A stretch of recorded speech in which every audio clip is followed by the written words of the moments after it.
मृत्यु के बाद 1 घंटे तक होती हैं यह 7 बातें। नंबर 1, अचेत अवस्था। आत्मा शरीर से निकलकर कुछ देर तक अचेत अवस्था में रहती है। आत्मा को इस प्रकार का अनुभव होता है जैसे कठिन परिश्रम से थका हुआ शरीर गहरी निद्रा में होता है, लेकिन कुछ पल में यह अचेत से सचेत हो जाती है और उठकर खड़ी हो जाती है। नंबर 2, समान व्यवहार। जब व्यक्ति के शरीर से आत्मा निकलती है उसे कुछ समय तक पता नहीं होता कि वह शरीर से अलग है।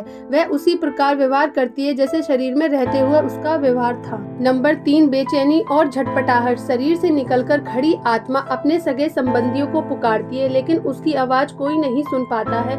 इससे आत्मा को बेचैनी और झटपटाहट होने लगती है। आत्मा परेशान होकर सभी लोगों से कुछ कहना चाहती है, पर उसकी आवाज उस तक ही गूंज कर रह जाती है, क्योंकि वह भौतिक नहीं अभौतिक ध्वनि होती है और मनुष्य केवल भौतिक चीजों को ही महसूस करता है।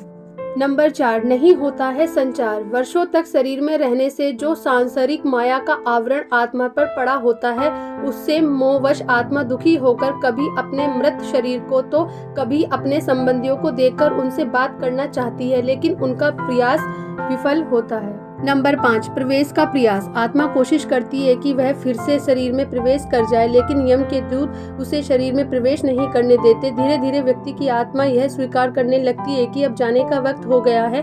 मोह का बंधन कमजोर होने लगता है और वह फिर मृत्यु लोक विदा होने के लिए तैयार हो जाती है। नंबर 6, होती है दुखी। शरीर के मृत हो जाने पर आत्मा अपने परिजनों को रोते बिलखता देखकर दुखी होती है और खुद भी दुख से व्याकुल होकर रोती है, लेकिन उसके वश में कुछ नहीं होता। वह लाचार होकर सब कुछ देखने और अपने जीवन काल में किए कर्मों को याद करके दुखी होती है। यम के दूत आत्मा से कहते हैं कि चलो अब यहाँ से चलने का समय आ गया है, और कर्म के अनुसार उसे लेकर यम मार्ग की ओर चल पड़ते हैं।